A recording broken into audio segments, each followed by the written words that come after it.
donc, on en était au ventricule unique et à l'apport du cathé dans le ventricule unique. Comme vous le savez, des cours de cathédiag que vous avez eus, on fait beaucoup de cathétérisme diagnostique dans les ventricules uniques avant chaque nouvelle chirurgie pour s'assurer de l'éligibilité des candidats pour la chirurgie. Mais on fait aussi du cathé interventionnel. Et donc, ce qu'on est amené à faire, c'est du stenting des artères pulmonaires, ou de la dilatation des artères pulmonaires, du stenting de coarctation, de la dilatation de coarctation, des occlusions de collatérales aortopulmonaires pour diminuer le débit inutile et pour décharger le ventricule, des occlusions de fistules veineuses qui peuvent donner de la cyanose, et on fait aussi la fermeture de fenestration. Ici, vous voyez une image d'un patient avec une DCPP. Et vous voyez donc que l'introducteur est dans la jugulaire et opacifie en théorie les deux artères pulmonaires. Vous voyez ici qu'il y a une quasi-occlusion de l'artère pulmonaire gauche qu'on peut dilater ou stenter et qu'on peut récupérer. Vous pouvez fermer la porte, monsieur? Et je donne cours là. Et donc, vous savez que dans les opérations de Norwood, dans les hypoplasies du cœur gauche, il y a des reconstructions extensives de l'aorte. Et donc, vous avez parfois une aorte un peu courte, un peu dilatée, qui pousse sur les artères pulmonaires gauches. Et donc, les artères pulmonaires gauches sont souvent des problématiques chez ces patients. Il faut les stenter ou les dilater. Ici, vous voyez un patient qui a une fistule veineuse pulmonaire. Et ça, dans les situations de Fontan, ça donne de la cyanose, parce que vous avez du sang droit qui arrive dans les veines pulmonaires directement et on peut occlure ces fistules veineuses. Ici, vous avez quelque chose de nettement plus gros, c'est la reperméabilisation d'une veine cardinale ou qu'on appelle une veine cave supérieure gauche dans ce cas-là, au sinus coronaire. Et on peut voir que ça donne pas mal de cyanose quand ça débite beaucoup, et ça débite beaucoup quand vous avez des pressions dans le montage de Fontan qui sont élevées. Et donc, ça cause de la cyanose. Et vous voyez ici qu'on peut les fermer avec un plug. Et puis, vous avez toutes les collatérales aortopulmonaires qui peuvent être présentes dans les Fontans et qui sont délétères. Alors, il y a de gros débats dans la littérature. Est-ce qu'il faut les fermer ou est-ce qu'il ne faut pas les fermer? On se dit que quand on les ferme, on va améliorer l'hémodynamique du Fontan. Ceux qui sont contre disent que, en fait, quand vous avez des collatérales aortopulmonaires qui se développent, c'est parce que le Fontan ne fonctionne pas bien. Et donc, c'est plutôt un signe d'un mauvais fonctionnement du Fontan et qu'on aura beau les emboliser, il y en a d'autres qui vont réapparaître. Donc là, il n'y a pas de consensus clair sur ce qu'il faut faire chez ces malades. Et ici, vous avez un autre exemple de collatéral aortopulmonaire qui est embolisé avec un plug. Vous voyez que ces collatérales aortopulmonaires peuvent débiter pas mal. Alors, la fenestration du circuit de Fontan, c'est un vieux concept.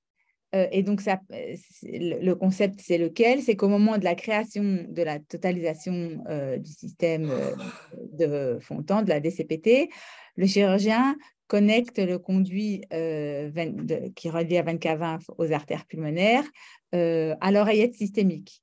Et donc, ça permet de décomprimer le système veineux systémique et de faire baisser la pression veineuse centrale, ce qui, en post-opératoire, est très bénéfique avec une diminution de la durée d'hospitalisation, surtout du drainage pleural, et une amélioration du débit cardiaque en post-procédure immédiate. Et donc, c'est très bénéfique pour les enfants en post-op immédiat, mais c'est auprès d'une cyanose plus ou moins marquée. Et on a fait toutes ces chirurgies et on a soumis ces patients à toutes ces chirurgies parce qu'on veut éviter qu'ils soient cyanosés, on veut les rendre roses. Donc, à partir du moment où ils n'en ont plus vraiment besoin, il est intéressant de pouvoir les fermer. Là aussi, gros débat dans la littérature. Quand est-ce qu'il faut la fermer? Quels sont les cut-offs pour les fermer? Est-ce qu'en les fermant, on va augmenter de manière délétère à long terme la pression dans le système veineux et se retrouver avec des hépatopathies?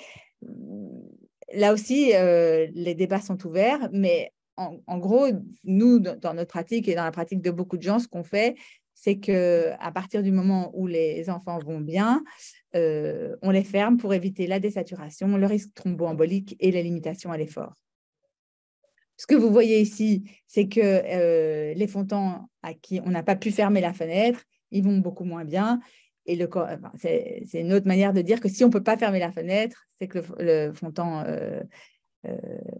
fonctionne pas très bien et que donc on ne va pas avoir un bon pronostic à long terme. Vous avez deux types de fenestration dans les deux types de circulation de fond-temps.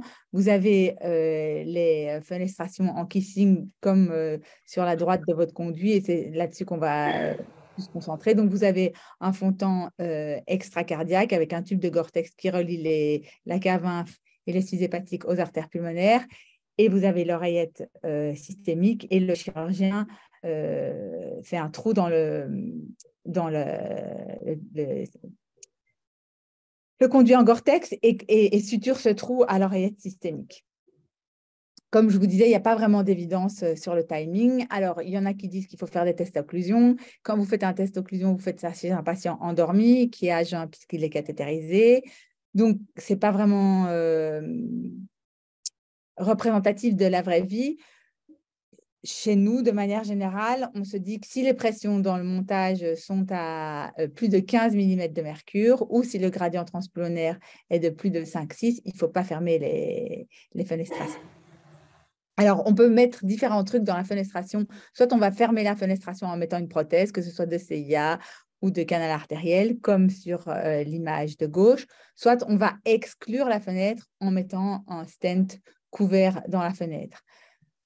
Le stent couvert a beaucoup d'avantages. Le premier avantage, c'est que vous ne devez pas rentrer dans l'oreillette systémique, pas manipuler à l'intérieur du conduit de CPT, avec diminution du risque thromboembolique, diminution du risque de d'embole gazeux, diminution du trouble enfin, il n'y aura pas de trouble de rythme, du rythme. Donc, et la procédure est très standardisée, très facile, pas beaucoup d'irradiation. Le seul désavantage, c'est que ça contraint à mettre des introducteurs plus gros puisqu'il faut mettre un stent couvert dans le conduit. Donc, voilà ce que je voulais vous dire sur la fenestration de fond-temps.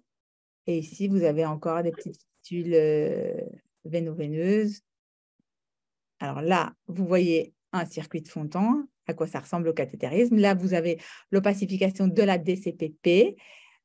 Ou du chant de Glenn avec les deux artères pulmonaires. Et vous voyez que quand on descend la sonde, on a le circuit, le tube en Gore-Tex, et vous voyez la fenestration qui opacifie de manière très importante l'oreillette systémique et le ventricule. Vous repérez la fenestration de profil et de face, et on voit très bien le petit jet ici de fenestration. Et puis, on met un stent couvert qui exclut la fenestration. Et quand on met ces stents couverts, on voit souvent d'autres fistules qui apparaissent. Donc ici, sur le côté, on devine une fistule veineuse pulmonaire qu'on embolise ici avec un plug. Et donc après cette fermeture, le patient est tout rose. Alors maintenant, on va, je dirais, aborder deux grosses parties. C'est les obstacles du cœur gauche et on terminera par les obstacles du cœur droit. Dans les obstacles du cœur gauche, on peut commencer en anténatal avec la sténose aortique fœtale. Il y a plus de 30 ans, une équipe de Londres avait montré que, en suivant des fœtus de manière longitudinale, en particulier un, à 22 semaines, ils avaient vu un gros ventricule gauche avec un peu de fibroélastose et une sténose aortique. Et quand ils l'avaient revu 10 semaines plus tard, le ventricule gauche avait complètement involué. Et donc, de là est né le concept qu'on appelle en anglais Evolving Hypoplastic Left Heart Syndrome. Et donc, c'est l'hypoplasie du cœur gauche évolutive. En gros, bah, le ventricule, il existe assez tôt dans la gestation, mais s'il n'y a pas de flux à travers la valve aortique parce qu'il y a une sténose, il va involuer. Et donc, les gens à l'époque se sont dit, bah, peut-être que si on restaure le flux en ouvrant la valve aortique in utero, on va empêcher l'involution de ce ventricule gauche. Ça fait 30 ans et on n'est toujours pas arrivé à une conclusion ferme et définitive sur quels sont les bons candidats, quels ne sont pas les bons candidats, et est-ce que ça change vraiment le pronostic à moyen terme, parce que la population est assez hétérogène et parce que les séries sont petites. Et donc, on fait quand même encore ces procédures chez des patients de plus en plus sélectionnés et qui sont inclus dans des registres. Pourquoi est-ce qu'on propose ce type de traitement in utero? Parce que, comme je vous dis, c'est une maladie évolutive et qu'on a une technique qui permet en théorie de limiter l'évolution de la maladie avec pas de mortalité maternelle. Parce que, bien sûr, on ne peut pas imposer à une femme en âge de procréer en bonne santé une thérapeutique dont les effets sont encore à démontrer si on a un risque pour cette femme jeune.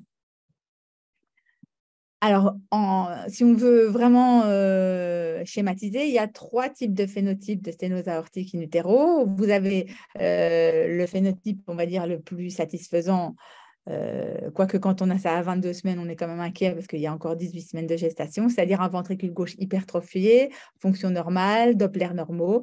Et là, ceux-là, on les suit de manière très rapprochée parce qu'on sait qu'ils peuvent se dégrader pendant la grossesse. Vous avez le deuxième phénotype, c'est le phénotype du milieu où vous avez un ventricule gauche très dilaté qui dysfonctionne avec de la fibroélastose et un obstacle aortique avec parfois pas des très, très grosses vélocités sur la fuite mitrale et sur la valve aortique puisque le ventricule gauche commence à être fatigué. Et puis, le troisième phénotype, c'est un ventricule gauche qui est petit, fibroélastosique. Et le cœur gauche est présent, mais petite mitrale, petite valve aortique et petit VG. Ce dernier phénotype-là, je pense qu'on peut déjà conclure que quoi qu'on fasse, ça va devenir un hypo-VG à la naissance. Il y a encore quelques années, on offrait des dilatations à ces patients-là. Oui, bonjour, Léopold et Louis. Oui, ça va. C'est Julie ou Jade? Oui, Julie. Bon, est-ce que vous pouvez couper vos micros? Oui, merci. Ce dernier phénotype avec les petits cœurs gauches, il ne faut pas les dilater. On a oui, bonjour, c'est Lise, Léopold et Louis. Vous t'appelle dilatez parce que j'aurais besoin d'une attestation. Alors en fait, nous, on va... Est-ce que vous pouvez couper votre micro, s'il vous plaît? Et quand j'ai demandé à inscrire les enfants à l'école publique, ils me demandent une attestation comme quoi Léo rentre bien en CM1 et qu'il a sauté une classe. Pascal, t'es là? Lise, on entend ton micro. Ok. Donc, il y a ça. Et... Donc, bon, je continue, je suis désolée. Donc, le troisième phénotype, on ne peut pas les dilater parce que même si on dilate de manière efficace, ils vont devenir des hypoplasies du cœur gauche à la naissance. Donc, il reste le deuxième phénotype à qui on peut proposer une dilatation. Est-ce que tu penses que le premier phénotype, si on voit se dégrade dans le temps avec des Dopplers qui deviennent anormaux. En fait, au final, ils bloquent le dossier. Comme nous, en plus, on demande une dérogation. J'aurais bien aimé que ça se... Enfin, voilà, et donc, le premier phénotype, cela... Bon, merci beaucoup. Bonne journée. Au revoir. C'est bon, vous avez fini vos coups de fil? Bon. Donc, le premier phénotype, on sait qu'il faut les suivre de manière très rapprochée parce que ceux-là peuvent évoluer défavorablement et donc ceux-là, on peut leur proposer une dilatation fœtale. Le but, c'est de restaurer la croissance du cœur gauche et d'améliorer la fonction systolo-diastolique à la naissance. Alors, voilà un exemple. Donc, c'est une procédure qu'on fait par voie transabdominale, transplacentaire. Vous voyez qu'on a positionné le fœtus au préalable et qu'on ponctionne l'apex du ventricule gauche. On positionne l'aiguille dans le ventricule gauche. Et puis là, vous voyez que j'ai passé le guide à travers la valve aortique. Et puis, vous allez voir qu'on dilate la valve aortique avec un ballon coronaire. Et là, vous voyez le ballon qui est bien positionné. Alors, Cette procédure, on l'a fait sous péridurale et bien sûr, le fœtus est anesthésié et il faut avoir de quoi réanimer le fœtus avec de l'adrénaline et du sang et pouvoir être capable de ponctionner le péricarde s'il y a des épanchements péricardiques. Et donc ça, c'est un exemple d'un petit fœtus qui avait été diagnostiqué avec une sténose aortique à 22 semaines. Le temps qu'on le dilate, il s'était un peu dégradé. Mais donc ça, c'est la cas de cavité le lendemain de la procédure. Et on voit que la cas de cavité est normale. Le VG a très bien récupéré. À la naissance, vous voyez, la cas de cavité, elle n'est pas mal du tout.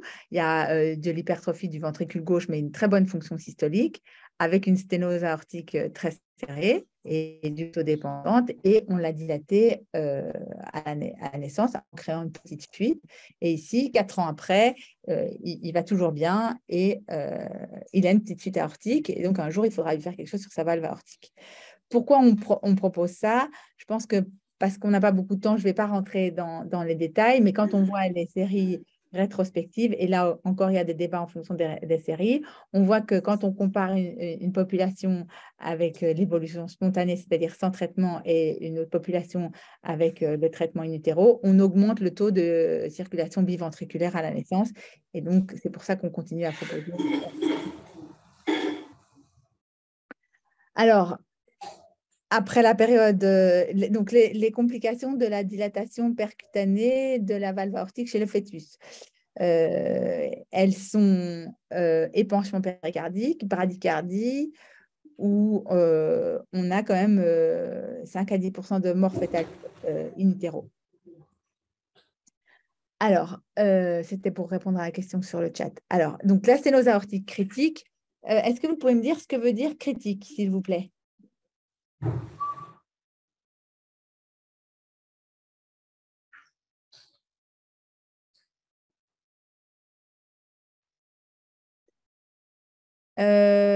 C'est pas un flux rétrograde dans la aorte. Oui, bravo. Bravo, c'est la perfusion systémique ductodépendante. Donc, que ce soit une sténose aortique ou pulmonaire, quand elle est critique, c'est-à-dire qu'elle est ductodépendante.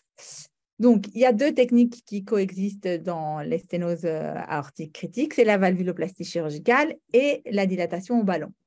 Ça dépend des centres, ça dépend des chirurgiens et des habitudes des centres. Moi, je dirais que si les 2 techniques coexistent depuis aussi longtemps, c'est que les 2 techniques ont des avantages, qu'il faut connaître les avantages des 2, et que donc, il n'y en a pas une qui est à jeter à la poubelle. Quand on a une sténose critique à la naissance, ce n'est pas que la valve qui peut poser problème. Donc, on a l'obstacle à l'éjection du ventricule gauche, la ductodépendance, mais aussi une atteinte du ventricule gauche variable avec un VG dilaté ou hypertrophié, de la dysfonction systolique et diastolique, des anomalies mitrales et des anomalies de la crosse de l'aorte. Il faut donc faire le bilan des lésions et puis décider ce qu'on va faire de ces enfants. Dans notre centre, mais c'est clairement, ça varie d'un centre à l'autre.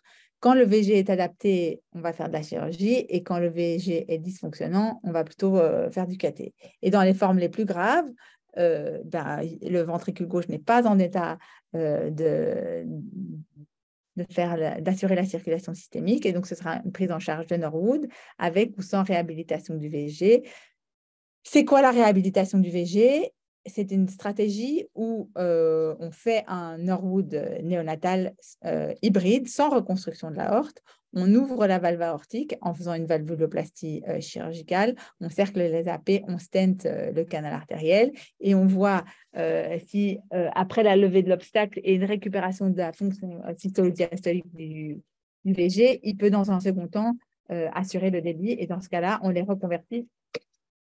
Désolée, dans un second temps, en cœur biventriculaire. Ici, vous voyez un exemple d'une valve aortique qui s'ouvre en dôme. On voit aussi, quand on voit les coronaires, que le ventricule ne bouge pas beaucoup. Ici aussi, la valve est très asymétrique. Et alors, on dilate la valve aortique. En dehors de la période néonatale, on fait ça sous pacing rapide pour sidérer le cœur améliorer la stabilité du ballon et diminuer le risque de fuite de la valve aortique, puisque la chose qu'on veut éviter à tout prix, c'est de créer une fuite aortique qui contraindrait le chirurgien, une fuite aortique importante qui contraindrait le chirurgien à opérer et à faire un ROS néonatal si la valve est complètement déchirée. Et donc là, comme je vous disais, les deux techniques coexistent. Si vous demandez à un chirurgien, il va dire bien sûr qu'il faut tous les opérer. Et si vous demandez à un cathétériseur, il va dire bien sûr qu'il faut tous les dilater.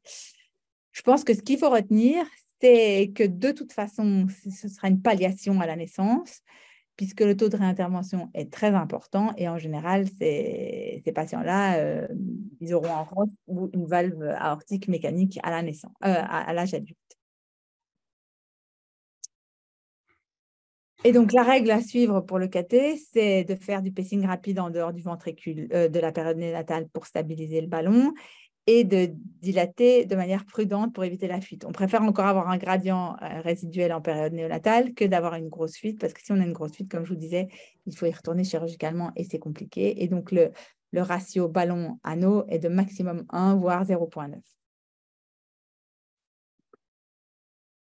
Alors, on passe à la coarctation de l'aorte. La stratégie, elle va varier en fonction de plein de choses, en fonction de l'âge. On va diviser en 3 périodes, la période néonatale, la période de la petite enfance jusqu'à 20 kg et puis au-delà, et du type de lésion, coarctation native ou recoarctation de l'aorte. Dans les recoarctations de l'aorte, on va pouvoir faire un traitement par ballon. Chez les petits enfants, ça marche très, très bien, l'angioplastie seule. Et chez l'adulte ou chez le plus grand, on mettra un stent, pour autant qu'on puisse mettre un stent qui va pouvoir redilater jusqu'à l'âge adulte. C'est-à-dire qu'il ne faut pas mettre un stent de 8 à 10 mm qu'on ne pourra pas amener à 20 mm. Enfin, on peut toujours le faire en cas de sauvetage, mais si vous le faites et que vous devez y retourner et puis casser le stent ou dézipper le stent en remettant un autre stent, c'est quand même désagréable. Donc, ce qu'on dit toujours, c'est qu'il vaut mieux mettre un stent qu'on va pouvoir dilater jusqu'à l'âge adulte. Et donc, la coarctation native, la dilatation au ballon, elle est plutôt contre-indiquée parce que vous avez un plus gros taux d'anévrisme ou de complications de la paroi vasculaire et un moins bon résultat à moyen terme. Et par contre, là aussi, il faut mettre un stent. Ici, vous voyez une radio typique d'une coarctation de l'aorte avec les érosions costales. On en voyait beaucoup dans l'ancien temps, on va dire. Moi, j'ai vu que celle-là, donc c'est pour ça que je vous la mets. Vous voyez ici les indentations des côtes, les érosions costales qui sont dues à toute la circulation collatérale qui s'est développée. Avant de faire un cathé pour une coarctation de l'aorte, et c'est surtout valable chez l'adulte, il faut faire une imagerie cérébrale pour voir les anévrismes associés et une imagerie de la crosse. Moi, je préfère le scanner parce qu'on voit quand même mieux l'anatomie que l'IRM, mais vous voyez que sur cette image d'IRM 4D flow, je vous la montre parce que au départ, on pensait que c'était une quasi-atrésie aortique acquise, mais en fait, le radiologue, en voyant le petit flux rouge au milieu de l'aorte ici, là, a dit non, mais tu vas pouvoir passer, il y a encore un peu de flux. Donc, l'IRM 4D a aussi son intérêt. Et ici, vous voyez une reconstruction chez le même patient du scanner et vous voyez qu'il y a une quasi-interruption, voire une interruption, on va dire, fonctionnelle de la crosse de l'aorte avec de nombreuses collatérales aortopulmonaires. Alors, ici, je suis désolée, elles tournent dans le mauvais sens. Vous voyez une recoarctation de l'aorte avec à hauteur de la sous-clavière. Donc, la sous-clavière est prise dans la coarctation de l'aorte. Et ça, typiquement, on va stenter ça avec un stent nu pour ne pas couvrir la sous-clavière. Alors, ici, c'est un petit bébé qui a été opéré d'une coarctation de l'aorte et vous voyez qu'il y a une recoarctation sur le site de la sortie chirurgicale. Et ça peut se dilater avec ballon simple, avec des très bons résultats, parce qu'on ne voit pas revenir ces enfants en général à l'âge adulte. C'est comme si le fait d'avoir assoupli la cicatrice leur permettait de passer le cap et de grandir sans recoarctation. Et donc ici, vous avez les images de la dilatation au ballon. Vous voyez qu'on lève progressivement l'encoche. Et voilà l'image post-dilatation. Alors ici, vous voyez une coarctation de l'aorte native très serrée, mais très courte en diaphragme. Et donc ça se traite facilement avec un stent. Alors, il y en a certains qui disent on ne comprend pas pourquoi on met des stents couverts. Moi, je ne comprends pas pourquoi on ne mettrait pas un stent couvert. On est à distance de tout quand on sait que on va faire une lésion endoluminale de l'aorte, puisqu'on va, on va léser l'endothélium et l'intima pour lever la coarctation de l'aorte. On peut mettre un stent couvert si on est à distance de tous les vaisseaux. Vous voyez ici l'aspect en créneau dans l'injection latérale. Et donc là, vous voyez ici la mise en place du stent et le contrôle. On fait toujours un contrôle pour s'assurer qu'il n'y a pas d'effraction, que le stent est en place, qu'il est bien apposé. Et on contrôle évidemment le gradient de pression une fois qu'on a apposé le stent. Ici, vous voyez encore chez une très jeune femme une coarctation de l'aorte très serrée, diagnostiquée à l'âge de 20 ans. Alors, il existe des coarctations de l'aorte qu'on peut dilater en 2 temps quand elles sont longues et complexes. Et donc, on va, ici, vous voyez, c'est une quasi-atrésie de l'aorte. Et ici, quand on opacifie l'aorte avant la coarctation, on ne voit même pas l'aorte descendante tellement la coarctation est serrée. Et on voit de nombreuses collatérales. Et puis, vous voyez en fait que cette coarctation est assez moche et très, très longue. Et donc, on avait pris le parti de la stenter en 2 temps, c'est-à-dire qu'on a mis un stent, on l'a poussé un peu, mais pas complètement, et on l'a reprise à distance pour ouvrir complètement le stent. Dans de très rares cas, quand vous avez des enfants en choc cardiogénique très sévère, dont la coarcte n'est pas levée par les prostaglandines, on peut être amené à dilater la coarcte pour passer un cap qui récupère de leur choc cardiogénique, qui sort de la CIVD, qui déploie un pH à 7, et pour que le chirurgien puisse, dans les 2-3 jours, l'opérer. Et ça nous arrive encore de temps en temps de faire ça pour leur faire passer un cap. Et ça, on va dire que ce n'est vraiment pas la règle, mais on peut être amené à faire ça en mission s'il n'y a pas de chirurgien. Vous avez un enfant qui est mourant avec une coarctation de l'aorte, on peut lui mettre un stent que le chirurgien retirera dans un second temps, le temps aussi de le faire sortir de son choc cardiogénique. Le chirurgien. Et puis alors, il y a des patients où il faut faire attention. C'est les patients plus âgés et les patients qui ont une fragilité particulière de l'aorte. Et ici, vous avez le cas d'une patiente, elle tourne dans le mauvais sens, je suis désolée, qui avait une coarctation de l'aorte native, hyper tendue, avec un turner. Et au cathé, il y avait 20 de gradient hémodynamique. Et donc, c'était une indication de la stentée. Mais cette madame avait une maladie de Turner et elle avait déjà fait une dissection spontanée de l'aorte abdominale lors d'un accident de la voie publique. Donc, on était quand même plutôt... Il fallait faire attention à la paroi de l'aorte. Donc, bien sûr qu'on met un stent couvert. Et puis, on a voulu le dilater, post-dilater le stent en haut pour mieux l'appliquer. Et là, l'anesthésiste nous a dit, ça ne va pas du tout. Et comme vous voyez, on a rompu l'aorte ici, avec un hémothorax massif. Donc, il n'y a plus de tension là. Et en 2 minutes, vous avez 1,2 litre dans la plèvre. Donc, là, ce qu'il faut faire, c'est pas réfléchir et remettre vite un deuxième stent pour couvrir la partie rompue de l'aorte. Et ici, vous voyez qu'il y a une qui était éversée. Donc, la patiente de la salle de cathé comme ça. Et puis, elle a continué à saignoter, sans doute ici, à bas bruit. Et donc, 3 heures plus tard, on l'a reprise. Et là, on lui a mis une endoprothèse du type d'endoprothèse qu'on utilise pour les dissections de l'aorte pour complètement traiter les lésions de dissection de l'aorte. Donc, ceci pour dire que les ruptures de l'aorte, c'est ce qu'on craint tous, que ça peut arriver. Et il faut bien sûr savoir ce qu'on doit faire et qui on peut appeler pour mettre des endoprothèses et pour nous aider à régler le problème. Ces patients, une fois qu'ils ont été stentés, ils doivent être suivis à vie pour plusieurs raisons. D'abord parce qu'on sait dans toutes les séries qu'ils ont de l'hypertension artérielle persistante, malgré des stents plaçants radiants, qu'ils ont souvent des bicuspidies de la valve aortique avec des dilatations de l'aorte ascendante, et qu'à l'endroit du stent, il peut y avoir des anévrismes ou des fractures de stent ou des recoartations, et que donc il faut leur faire des épreuves d'effort et des MAPA pour traquer l'hypertension. Et bien sûr qu'on doit suivre à vie les enfants à qui on a mis des stents parce qu'ils vont grandir et qu'ils peuvent aussi recoarter et qu'il faut traiter leur hypertension artérielle.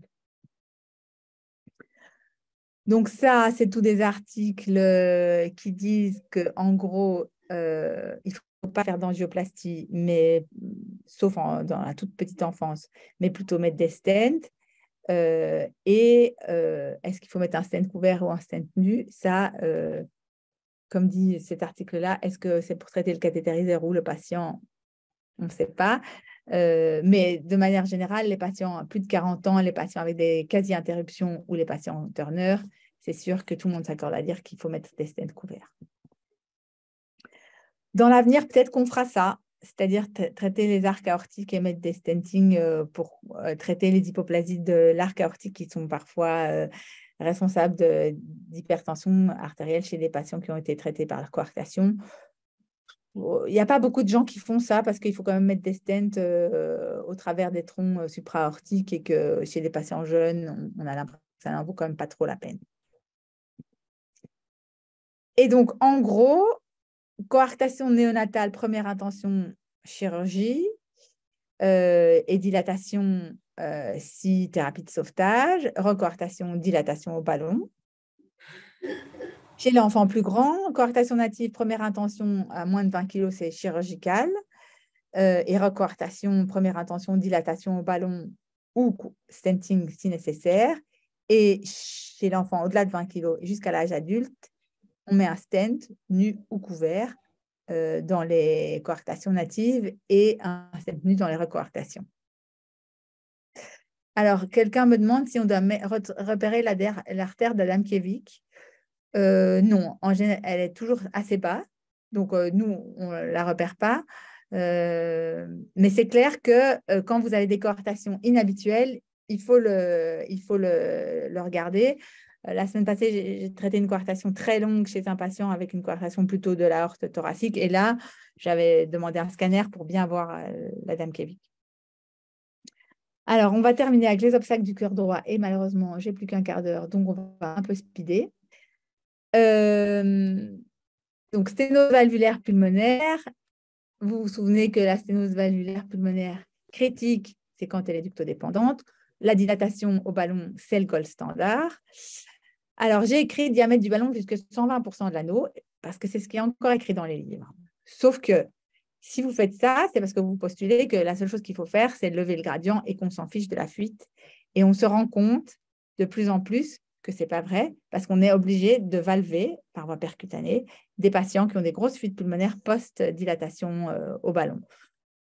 Donc, moi, je dirais, on dilate avec un ballon à 100% de l'anneau, et si on n'a pas de gradient, on s'arrête là.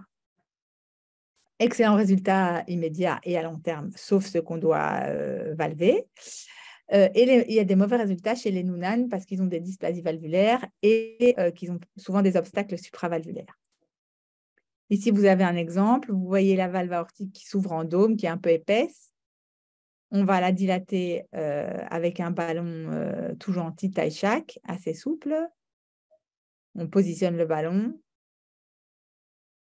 et on voit qu'on va lever l'encoche. Voilà. Et puis ça, au contrôle, vous voyez qu'on contrôle qu'il n'y a pas d'effraction. On va prendre un gradient de pression et vous voyez que l'aspect en dôme a disparu. Et donc, très bon résultat, mais quand même, chirurgie de fuite pulmonaire. Là, c'était un truc qui date de 2017, donc on disait chirurgie pour fuite pulmonaire symptomatique. Maintenant, avec les nouvelles valves, on peut traiter ça par cathétérisme. Mais si on peut éviter, évidemment, c'est mieux. Alors, la psy, vous avez un cours sur la psy ou pas?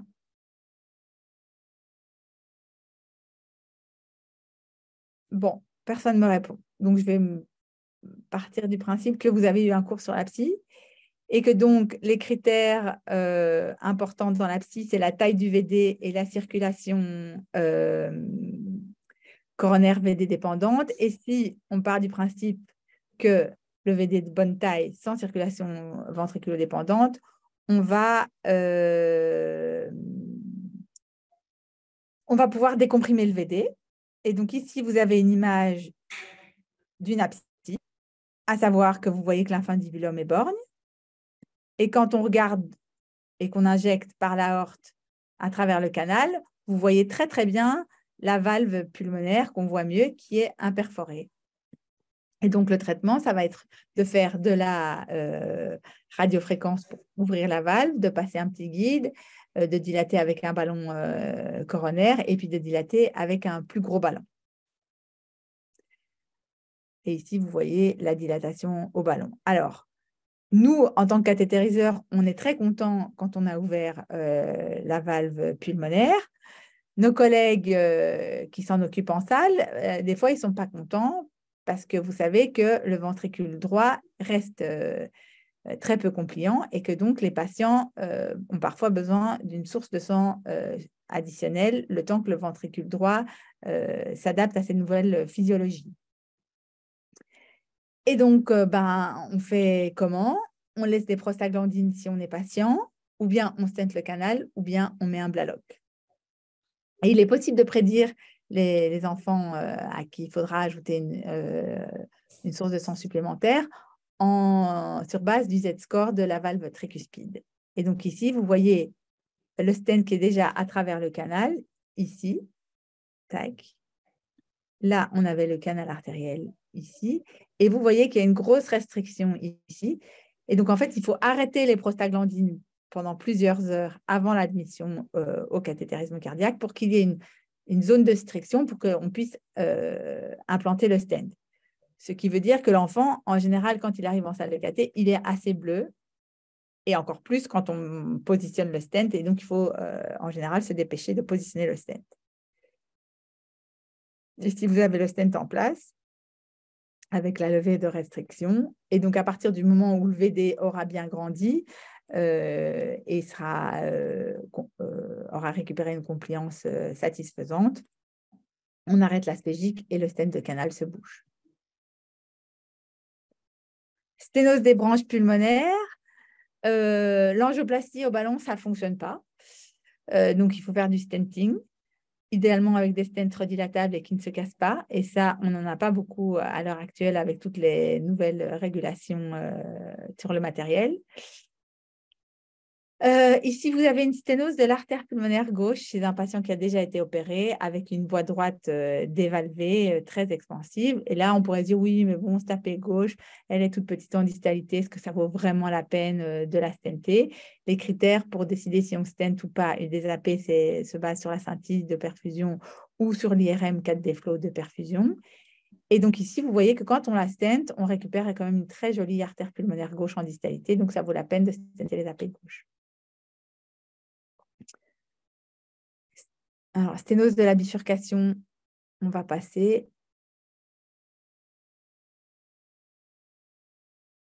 À ça aussi, je vais passer. Comme ça, je vous montre la valvulation. Donc, la valvulation pulmonaire percutanée, c'est une technique qui a maintenant plus de 20 ans. Et au départ, c'était simplement pour augmenter la durée de vie des conduits mis en place par les chirurgiens. Et puis, petit à petit, la technique s'est généralisée. On a augmenté les indications. Et maintenant, c'est pour les voies natives aussi. Et le but, c'est de pouvoir faire du valve-in-valve et essayer de ne plus faire de chirurgie. On n'y est pas encore complètement, mais on va y arriver. Là, la dia, elle date d'il y a 2 ans. Et donc, j'avais mis qu'il y avait 2 substrats valvulaires disponibles en Europe. Ben, ce n'est plus vrai, maintenant, il y en a 3. Il y a la valve Mélodie, qui était la première valve développée pour la valvulation pulmonaire. La valve Sapiens chez Edwards, qui a été développée pour la voie aortique, mais qui a été détournée de son utilisation. Et maintenant, il y a aussi les valves Vénus, qui sont des valves pour traiter des valves avec des stents auto-expansives, qui sont faites pour traiter les voies droites larges. Donc, voilà une image de la Mélodie, ce que vous voyez sur son sur son ensemble, sur sa gaine de délivrance. Et voilà la tête d'une valve sapien que vous voyez aussi sur son ballon de délivrance. Les techniques ont été standardisées pour diminuer les complications per-procédurales et aussi pour améliorer le résultat à long terme. Alors, donc, il y a 2 complications qui peuvent être dramatiques pendant la procédure, c'est la compression coronaire et la rupture de conduit. Et ça, on a maintenant plus d'expérience pour savoir comment les éviter. Et puis, les complications à long terme, ce sont les endocardites qui font qu'on a changé notre manière de travailler ces dernières années. Alors, je vais vous montrer un exemple. C'est un exemple que j'ai depuis un peu de temps. Donc, c'est une mélodie chez un jeune homme qui a une tétralogie de Fallot, qui a été opéré déjà 4 fois. Et donc, vous voyez que sa dernière homogreffe, on parlera des endocardites après. J'ai vu le commentaire sur le chat. Donc, vous voyez ici que le conduit est dégradé en 2 modes, sténose et fuite. Alors, qu'est-ce qu'on fait? D'abord, on va gonfler un ballon qui va mimer le stent. Pourquoi? Pour savoir, 1, si on peut ouvrir la lésion, 2, pour savoir si on comprime les coronaires. Et vous voyez qu'en gonflant le ballon, sur l'image de droite, on a fait une aortographie sus-sigmoïdienne en même temps. Et vous voyez que les coronaires sont à distance et ne sont pas comprimés. Pourquoi on fait ça? Parce que les premières fois, ils ne faisaient pas cette étape-là il y a 20 ans. Et donc, ils ont eu 1 ou 2 cas où ils ont comprimé la coronaire en mettant le stent. Et une fois que vous avez comprimé la coronaire en mettant le stent, il n'y a pas beaucoup de manières de lever la compression coronaire. Alors que si on met un ballon et qu'on mime le stent, on peut dépister les compressions coronaires. Et si compression coronaire il y a, on référera le patient en chirurgie. Donc ici, on voit qu'il n'y a pas de compression coronaire et qu'on a pu lever l'obstacle. Alors, on va d'abord mettre un stent nu. Ici, le stent nu, en tout cas pour les mélodies, améliore beaucoup la longévité de la valve en protégeant la valve dans une cage métallique.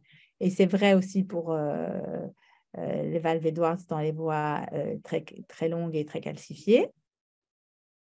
Et puis, une fois que le stent nu est en place, ici, vous voyez la pose de la valve mélodie. Et donc là, vous voyez qu'on a pu traiter la sténose et traiter la fuite en mettant un stent valvé. Et vous voyez de profil ici qu'il y a un tout petit peu de fuite parce qu'il y a un guide rigide et un cathéter dans la valve, mais que sinon, il n'y a plus de sténose. Ici, vous avez un exemple de voie large chez un patient adulte opéré d'une tétralogie de Fallot avec un patch transannulaire.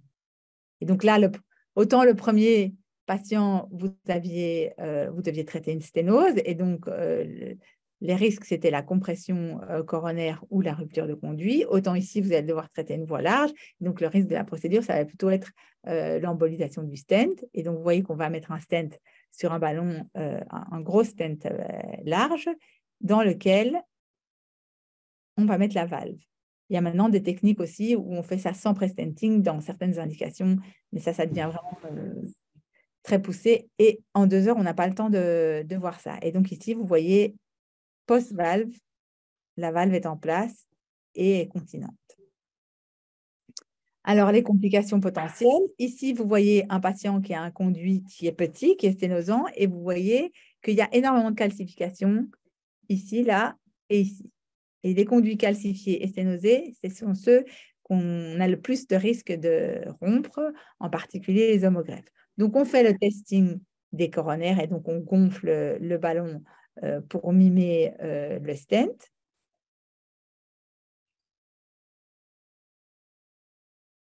Et donc ici, au moment de mettre le stent, vous voyez qu'il y a ce petit nuage ici, là et là, et même là, et ça, c'est pas bon du tout. Et on apprend souvent à nos dépens qu'on vit en 3 dimensions au caté, et regardez ici, de face, c'est beaucoup plus important. Donc ça, bien sûr, c'est une rupture de conduit que le patient a bien tolérée parce qu'il avait déjà eu plusieurs interventions et donc des adhérences dans le péricarde, mais parfois, ça peut être assez dramatique. Et donc là, et bien sûr, il faut d'abord traiter la rupture de conduit en mettant un stent couvert et puis mettre une valve. Alors, les tubes VDAP dégénérés, je regarde le chat. Quelle est la taille minimale pour une valvulation percutanée? Ça dépend des tubes. Les tubes qu'on peut dilater comme les comtés gras, on n'a pas vraiment de limite. Les tubes de Labcorp, qui sont des tubes en dacron qui ne sont pas expansibles, maintenant, on s'accorde tous à dire que quand il fait 18, aller mettre une valve dedans et diminuer encore le diamètre, ce n'est pas bien parce qu'on va rester avec un gradient résiduel. Et les homogreffes, ben, je dirais 14, 16, on peut y aller, mais les vieilles homogreffes très calcifiées, 14, 16, qu'on va monter à 23, ben, le risque, c'est la rupture. Mais on essaye quand même. Alors, donc, pour éviter les compressions coronaires, il faut faire un dépistage agressif avec un test au ballon du diamètre du stent qu'on va mettre. Mais le test au ballon, c'est évidemment le moment où on rompt, où on déchire le conduit. Et donc, le compromis, c'est que, comme je disais, il faut être prudent avec les conduits calcifiés et petits et aller progressivement. Et si les coronaires sont très à distance lors des angiographies, dans plusieurs incidences, on peut se dire qu'on va pas continuer à dilater, on va stenter et on va ouvrir le conduit à bon diamètre avec un stent. Alors, est-ce qu'on contre-indique les patients sur base d'un scanner uniquement? Non. On regarde quand même toujours au caté où sont les coronaires. Parfois, on a le gros voyant rouge qui dit attention, attention, les coronaires ne sont pas loin, mais on fait quand même toujours un caté.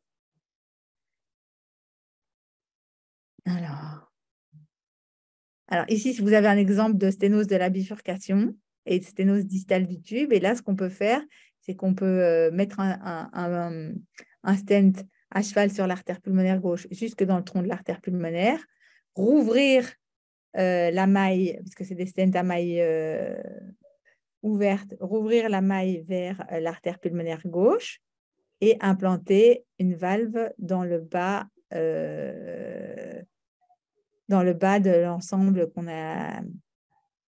a créé. Et donc ici, vous voyez que vous avez on a levé l'obstacle sur les branches pulmonaires et sur la distalité de la voie VDAP et qu'on a mis une valve en position un tout petit peu plus proximale. Alors, les compressions coronaires, un exemple, voilà, c'est un malade qui a déjà un stent dans la paix gauche, dans la paix droite, pardon, et on mime avec un ballon où est-ce qu'on voudrait mettre un stent un peu plus bas pour implanter une valve. Et là, quand on fait le test coronaire, qu'est-ce qu'on voit? Ou qu'est-ce qu'on ne voit pas? On ne voit pas de coronaire gauche. Et ici, vous voyez la coronaire gauche qui réapparaît quand on a des gonflements de ballon. Et donc ça, c'est la contre-indication majeure, bien sûr, à implanter une valve parce que vous ferez une compression coronaire de la coronaire gauche à votre malade. Alors, les endocardites de la valve Mélodie, chez nous, en France, c'est un problème. Et de plus en plus de centres en France ne mettent plus de Mélodie. Nous, ça fait 5 ans qu'on ne met plus de Mélodie à Necker parce qu'on a eu des morts avec des endocardites de la Mélodie. Et les patients, ils se présentent avec un choc mixte, c'est-à-dire un choc cardiogénique sur obstruction de la voie droite et un choc doublé d'un choc septique sévère. Et donc, la mortalité est importante. L'incidence est beaucoup plus importante qu'avec les Edwards. Alors, dans d'autres pays, non, mais chez nous, oui. Et donc, nous, on a décidé qu'on ne mettait plus de Mélodie, qu'on mettait des Edwards. Mais de toute façon, les patients qui ont déjà une Mélodie, ou même les patients avec des Edwards, l'important aussi, c'est de les éduquer, de leur expliquer que ça peut arriver, les endocardites. Donc, soins dentaires, bien sûr, éviter les piercings, éviter les tatouages, et d'éduquer les médecins traitants aussi. Ça ne sert à rien de traiter pendant 15 jours une angine qui n'existe pas avec des antibiotiques et de décapiter une endocardite. Et donc, dans ce cas-là, quand même, avec la prévention et l'éducation, l'incidence des endocardites a baissé. On peut faire du valve-in-valve aussi, c'est-à-dire aller remettre une Mélodie ou une Edwards dans une Mélodie. puisque vous avez des indications. Quand vous avez eu une endocardite avec une valve qui ne fonctionne plus, on peut, à distance de l'épisode infectieux, aller remettre une valve dedans. Quand vous avez des fractures multiples de la mélodie, ou bien simplement quand l'enfant à qui on a implanté une mélodie ou une Edwards, mais surtout des mélodies, grandit et qu'il faut aller redilater tout ça. Et ici, vous voyez, c'est un patient qui a une endocardite de la mélodie, qui a été traité par antibiotiques, qui n'a pas eu de chirurgie, parce que toutes les endocardites, ça c'est quand même important de le dire, ne doivent pas avoir un remplacement de la mélodie. Et vous voyez qu'à distance, on a mis une valve Edwards dans sa mélodie, avec restauration de la compétence de la valve, puisque la valve ici, chez ce patient, avait été abîmée par la mélodie et avait créé une fuite, par l'endocardite et était fuyante. Et donc ça, c'est ce qui est nouveau, ce qui vient d'arriver. L'harmonie, c'est aux États-Unis. L'AP Venus, c'est en Europe. C'est des valves auto-expansibles qui permettent de traiter des voies droites très larges. Je suis désolée, je n'ai pas mis d'image, mais donc on a déjà implanté plusieurs patients avec de très bons résultats. Et puis alors, vous pouvez traiter des valves en position tricuspide aussi. Et vous voyez ici un patient qui avait une bioprothèse tricuspide sténosante à qui on a mis une mélodie pour traiter la sténose, mais on peut bien sûr faire ça avec des valves Edwards aussi. La procédure hybride, je ne vais pas vous en parler parce qu'on n'a pas le temps, mais en gros, le principe de l'hybride, c'est on met un chirurgien et un cathétériseur ensemble pour améliorer les résultats. Et ça se passe bien pour les Norwood hybrides, pour les CIV perventriculaires, ou pour même des stentings de la voie VDAP chez des tout petits enfants. Et je terminerai, si le prof n'est pas encore là, le prof suivant est déjà là?